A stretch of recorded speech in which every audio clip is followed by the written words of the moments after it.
transplantačný program, transplantačné problémy sú naozaj európske problémy.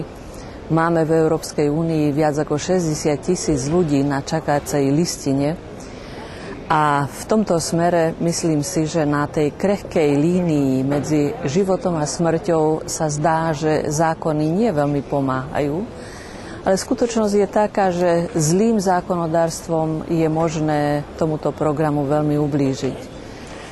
Myslím si spolu s mojimi kolegami, že v tejto súvislosti, v tejto záležitosti je možné naozaj urobiť veľmi veľa.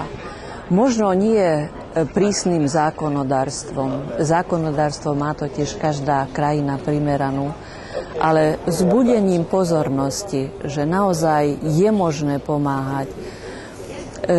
Príklad Španielska ukazuje, kde darcov majú 35 na milión obyvateľov a ukazuje sa, že toto číslo tiež nie je konečné, lebo v niektorých regiónoch majú tento pomer ešte lepší.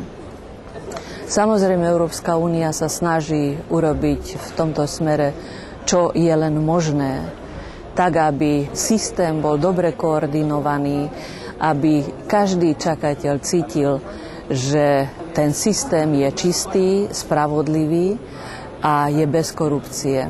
Ukazuje sa, že napriek tomu, že tieto operácie sú pomerne drahé, sa vyplácajú nielen tým, že dávajú šancu žiť danému človeku, ale zabezpečujú dneska už aj vysokú kvalitu.